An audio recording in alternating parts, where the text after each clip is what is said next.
सुप्रभातम सुप्रभातम सुप्रभातम। आज की ताजा खबर में आप सभी का बहुत बहुत बहुत स्वागत है। वर्ल्ड इकोनॉमी के साथ ही इस एपिसोड की शुरुआत आज हम यहाँ पे करने वाले हैं दोस्तों। बट उससे पहले आप लोगों को बता दूं, 26 जून को हमने एक पॉडकास्ट रिलीज किया है इसी चैनल पे, जिसमें अनुष है, यश है, निशित है, श्रुति है। तो वो पॉडकास्ट जरूर देखिएगा दोस्तों। रिसर्च टीम बहुत अच्छा खासा मतलब एफर्ट लेती है ये सब रिसर्च करने में, और वो डिस्कशंस एक अच्छे फॉर्मेट में आप लोगों के सामने प्रेजेंट करने की कोशिश हमारे तरफ से हमेशा होती है। तो पॉडकास्ट देखना बिल्कुल मत भूलिएगा दोस्तों। आइए अब ऑयल के साथ बात शुरू करते हैं। तो होर्मुज ऑयल ट्रांजिट का एक अपडेट आप लोगों को दे देते हैं। ऑयल एंड शिपिंग ट्रैफिक जो है वो स्ट्रेट ऑफ होर्मुज से मूव तो हो रही है, बट कॉन्फिडेंस जो है अमंग शिप ओनर्स हो या फिर एक्सपोर्टर्स हो या इंपोर्टर्स हो, जो पार्टीज हो, उनमें ना जो कॉन्फिडेंस है वो काफी वीकेंड नजर आ रहा है। वीकेंड अटैक्स जो हुए हैं दो वेसल्स पे, उसी की वजह से ये कॉन्फिडेंस थोड़ा सा खराब हुआ है। इसमें क्या होता है, फिर नंबर ऑफ शिप्स जो अपने पैसेज को ब्रॉडकास्ट करते हैं, तो उन्होंने वो चीज ड्रॉप कर ली। मतलब इधर वो अवॉइड कर रही कि ओपन ट्रैकिंग वो अवॉइड करना चाहते हैं, या फिर थोड़ा कॉशियसली वहां से मूव करना चाहते हैं।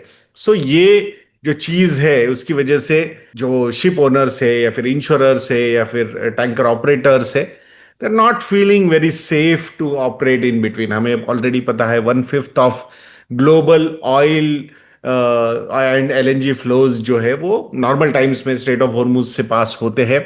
वो ऐसा लग रहा था कि भाई सिचुएशन सॉल्व होती हुई नजर आ रही है, बट फिर से जो प्रॉब्लम्स है वो सामने आते हुए हम देख रहे हैं। 13 मिलियन बैरल्स पर डे जो गल्फ में प्रोड्यूस होता है, वो कहीं ना कहीं या तो उसमें से अच्छा खासा पोर्शन क्लोज्ड है या फिर lot of tankers are stranded over there. तो इसीलिए हुर्मुज का ओपन होना ये बहुत ज्यादा जरूरी है। वैसे देखा जाए, अभी जब हम बात कर रहे हैं, तो यूएस और ईरान ने फिर से एक बार डिसाइड किया कि भाई नहीं नहीं, हम ये ठीक है अटैक बंद करते हैं। एंड अगेन मतलब एज पर मिस्टर ट्रम्प की, उन्होंने, ईरान ने रिक्वेस्ट की है कि हमें फिर से एक बार आप लोगों के साथ डिस्कशंस करने हैं। बट ईरान ने उसकी कोई मतलब अप्रूवल इस पर्टिकुलर चीज को, मतलब ये ऐसा हमने बोला ऐसा कुछ उन्होंने इंडिकेशन दिए नहीं है। सो मतलब इन अ वे हॉर्मूज फंक्शन कर रहा है, बट फुल्ली नॉर्मल नहीं है। ऑयल वहां से मूव हो रहा है, बट शिप ओनर्स जो है वो काफी ज्यादा वेरी है। एंड इसी की वजह से जो जियोपॉलिटिकल रिस्क है वो अभी भी अलाइव है। So crude inflation and energy importing countries like India, we are still, मतलब we can suffer because of this uncertainty. ये हमने समझना बहुत ज्यादा जरूरी है दोस्तों। अब चाइना की इकोनॉमी के बारे में बात करते हैं दोस्तों। तो चाइना की जो इकोनॉमी है, it is being held up by exports and manufacturing. तो यहाँ टैरिफ्स का प्रॉब्लम हुआ है। यूएस ने जो टैरिफ्स वगैरह लाए, इसकी वजह से अभी भी सिचुएशन फ्रेजाइल है। एंड प्लस डोमेस्टिक कंजम्पशन जो है चाइना में वो काफी वीक है। सो ईरान वॉर के वजह से जो एनर्जी अनसर्टेनिटी क्रिएट हुई है, तो that is adding some more pressure. But इतना सारा ये सारी चीजें होने के बावजूद जून महीने का जो फैक्ट्री एक्टिविटी का, यानी कि जो मैन्युफैक्चरिंग पीएमआई नंबर चाइना का आ सकता है, र्यूटर्स का एक पोल आया है, उसमें चाइना का जो ऑफिशियल मैन्युफैक्चरिंग पीएमआई नंबर है दैट कुड बी अराउंड 50.1। अगर ये पीएमआई नंबर 50 के ऊपर आते हैं, it means there is an expansion.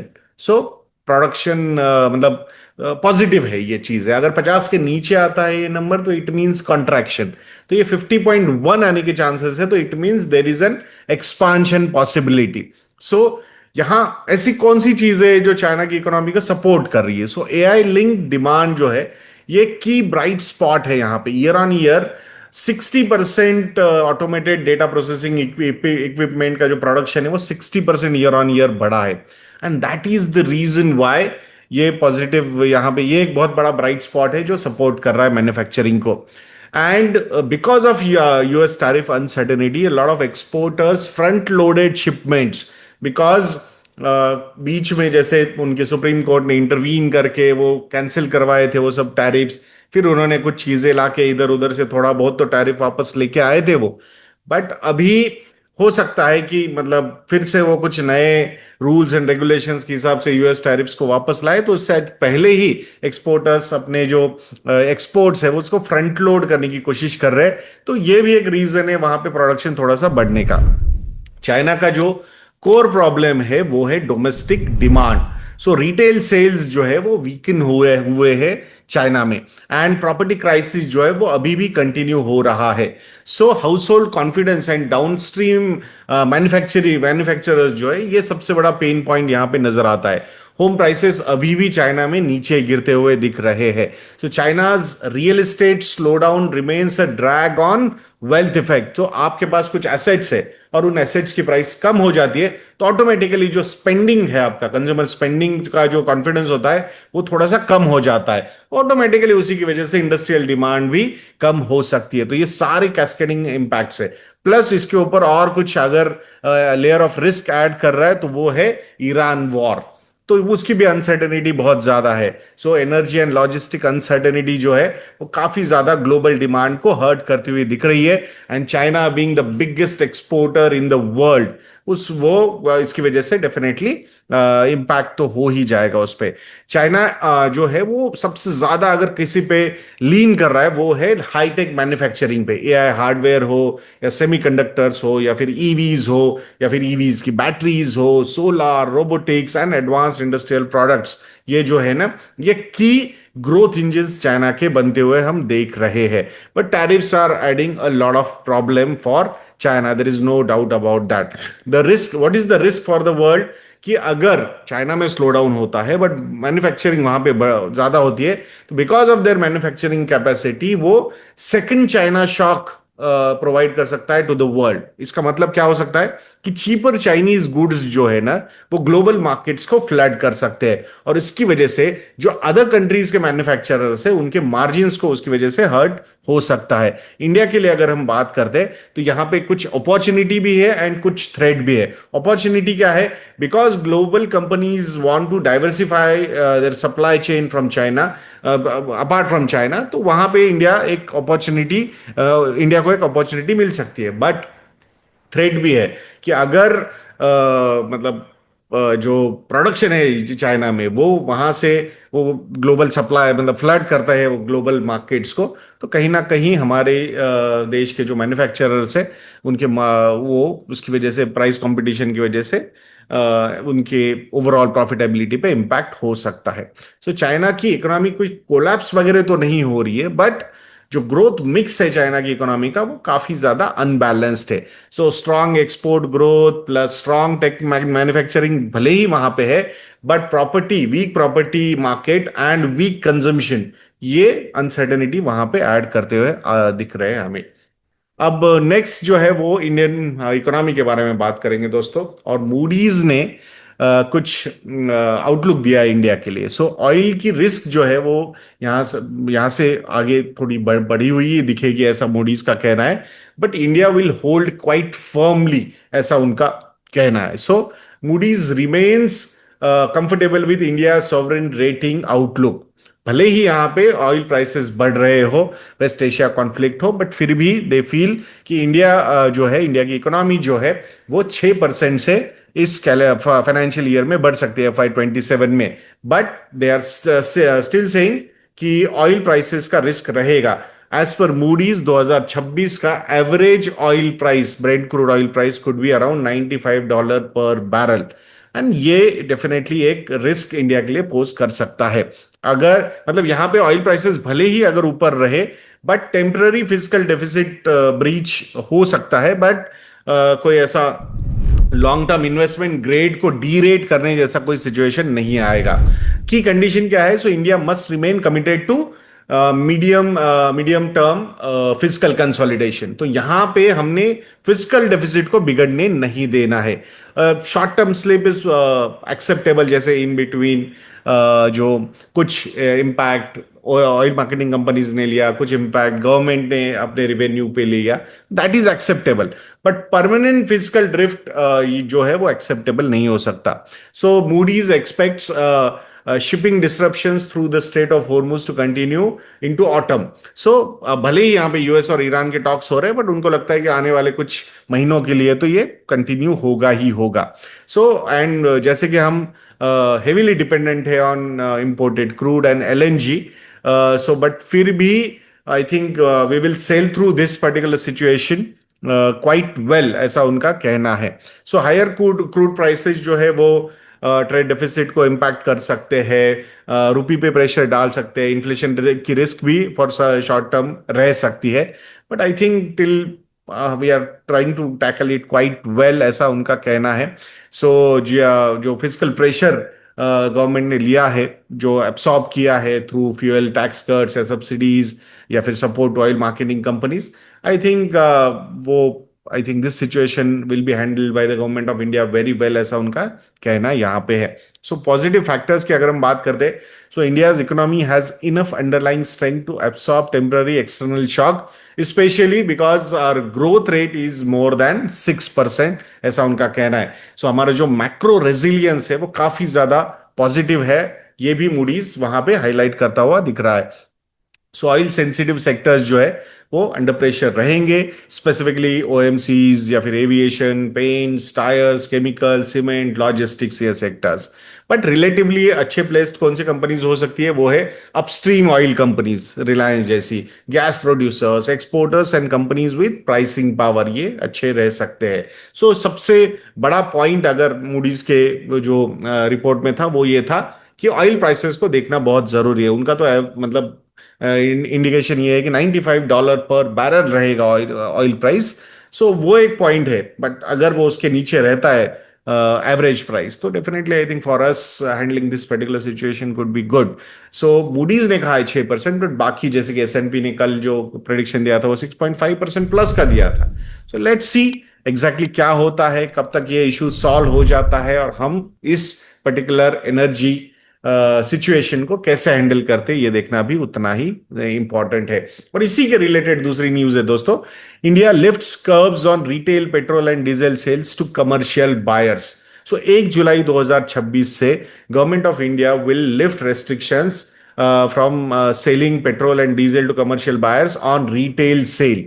तो पहले जैसे हम लोगों को पता था कि 200 litres of high speed diesel पर कस्टमर और व्हीकल पर डे ही मैक्सिमम रिटेल आउटलेट पे दे रहे थे, because demand supply equation manage करने के लिए, बिकॉज एवरीबडी न्यू दैट कि अच्छा खासा ऑयल सप्लाई, अच्छा खासा natural gas supply disrupt, LPG supply disrupt हो गया था.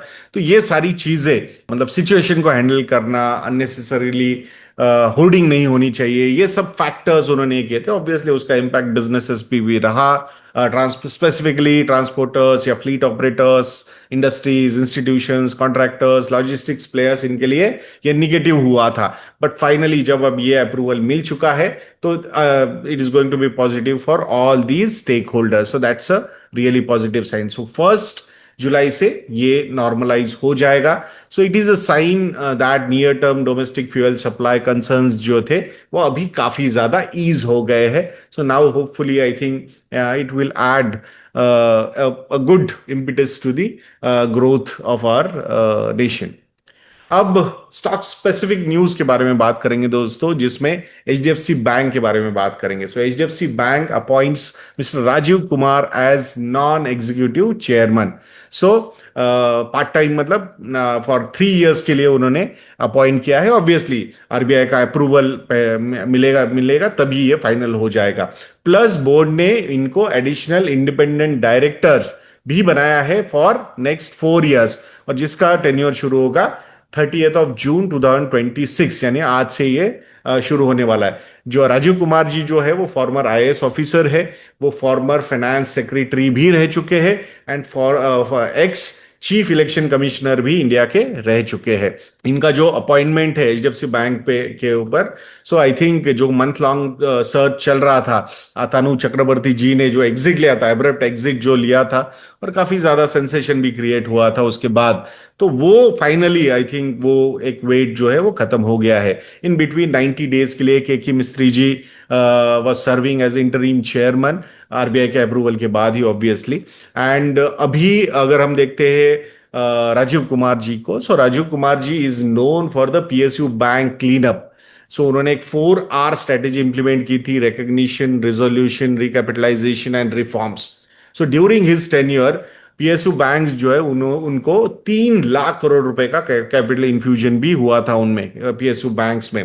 Plus he also oversaw consolidation of 27 PSU banks into 12 entities। तो ये भी इनके अंडर ही हुआ था। सो एक अच्छा गवर्नेंस सिग्नल देने की कोशिश एचडीएफसी बैंक ने यहाँ पे दी है कि एक strong policy and regulatory background का एक पर्सनालिटी टॉप पे आके एचडीएफसी बैंक पे बैठ रही है। सो अभी नेक्स्ट ट्रिगर क्या हो सकता है एचडीएफसी बैंक के लिए कि बोर्ड में take up MD and CEO mister Shashidhar Jagdishan's tenure extension, क्योंकि उनका जो टर्म है वो अक्टूबर 2026 में खत्म होने वाला है, तो शायद उनको भी वहां पे एक्सटेंशन मिलता हुआ दिख सकता है। नेक्स्ट न्यूज है दोस्तों अमेजॉन की। अमेजॉन बट उसका impact on eternal and Swiggy. Amazon plus Flipkart ये बहुत एग्रेसिवली एक्सपांड कर रहे हैं देयर क्विक कॉमर्स बिजनेस। ठीक है। सो वो काफी ज्यादा डार्क स्टोर्स यहां पे बिल्ड कर रहे हैं एंड जो रैपिड डिलीवरी है वो स्मॉलर सिटीज में वो ज्यादा से ज्यादा पुश करने की कोशिश कर रहे हैं। इंडिया का जो क्विक कॉमर्स मार्केट है वो ऑलरेडी $11 बिलियन का बन चुका है। इटरनल और ब्लिंकिट जो है वो अपने अक्टूबर पीक से 28% ये स्टॉक्स 28% नीचे है। स्विगी तो 47% नीचे है from its September peak.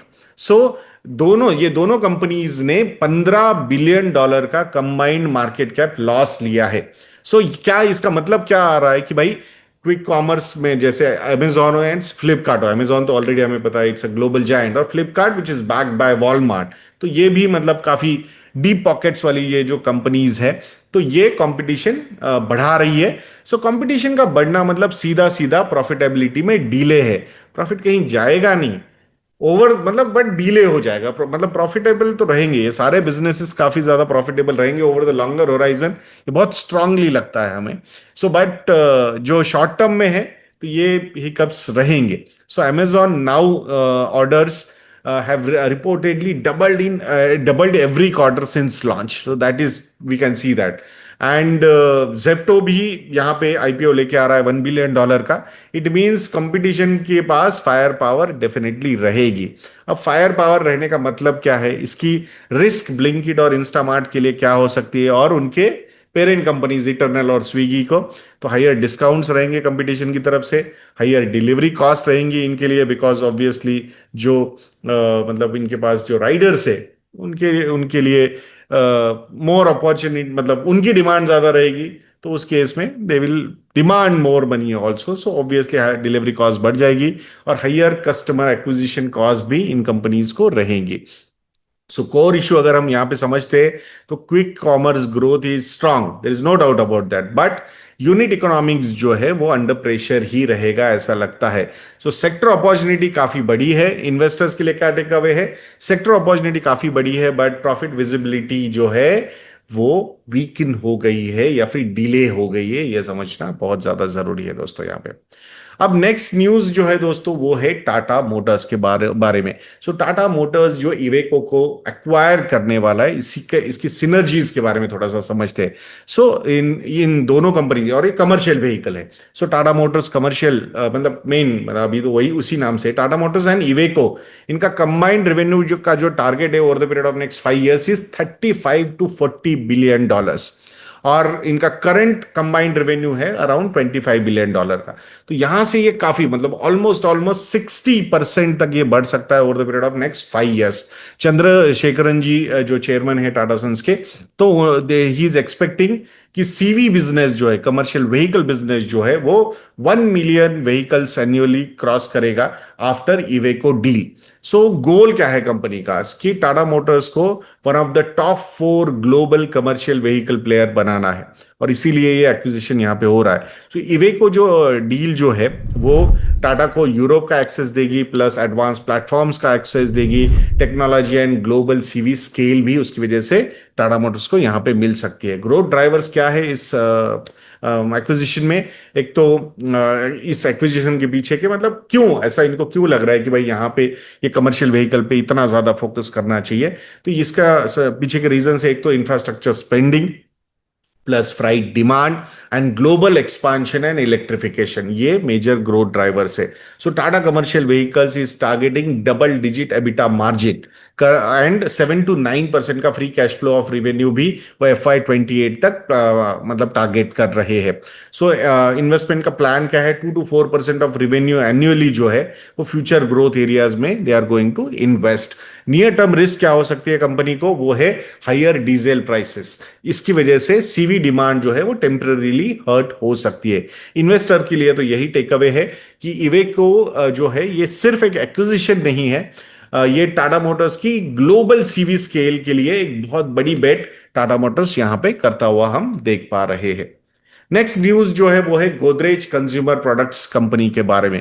Godrej consumer जो है वो पेट केयर सेगमेंट में एक्सपांड करने की कोशिश कर रहा है under the brand name Ninja.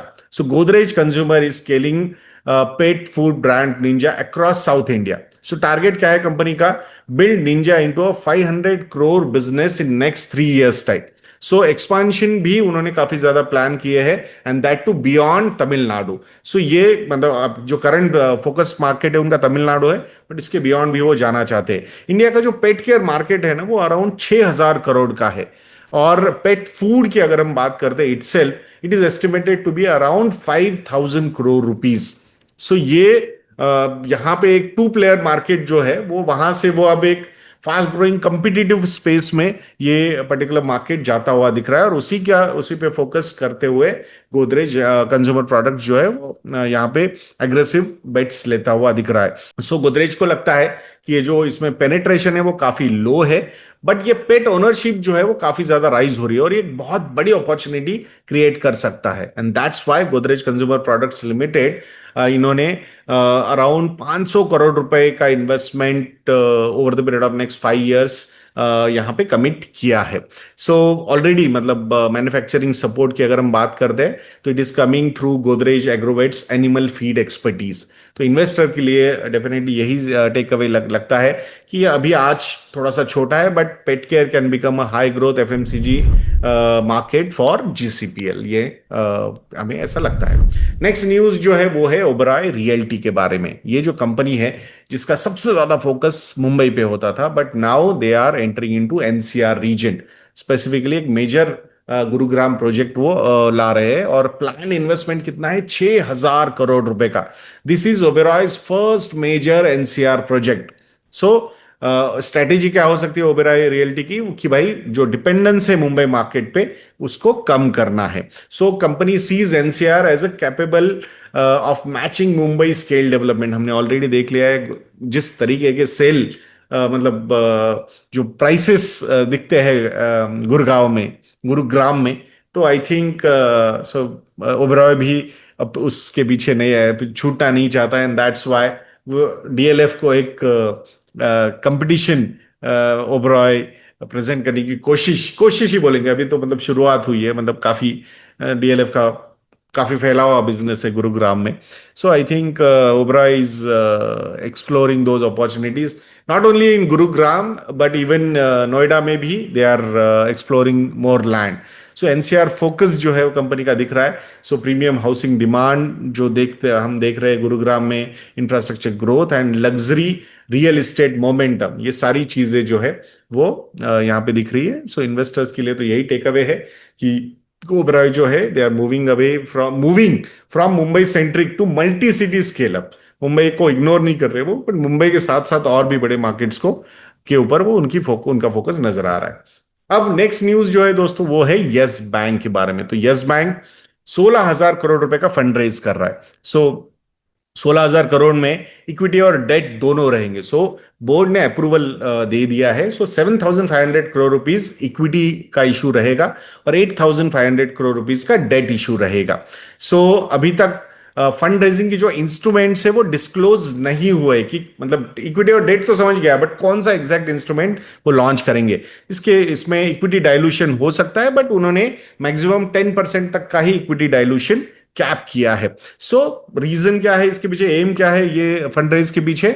So capital base को स्ट्रेंथन करना है। सो आगे की जो फ्यूचर ग्रोथ है उसको सपोर्ट करने के लिए कैपिटल तो चाहिए, and that's why they are doing it. So अगर हम डॉलर टर्म्स में देखते हैं तो अराउंड 1.7 बिलियन डॉलर का ये इशू रहे, फंड रेज रहेगा।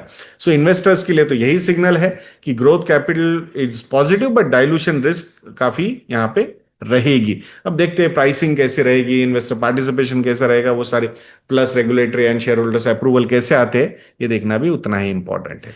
अब एक ग्लोबल स्टॉक के बारे में बात करेंगे दोस्तों, वो है माइक्रोसॉफ्ट। तो आर्टिफिशियल इंटेलिजेंस का जो कि एक सेल ऑफ माना जा रहा है, माइक्रोसॉफ्ट एआई सेल ऑफ ऐसा माना जा रहा है। माइक्रोसॉफ्ट शेयर्स जो है जून महीने में 17% से डाउन है, 17% से वर्स्ट मंथली फॉल है सिंस दिसंबर 2000 डॉट कॉम बबल के बाद सबसे ज्यादा फॉल एक महीने में माइक्रोसॉफ्ट ने अभी देखा है। तो मार्केट कैप वाइप आउट कितना हुआ है?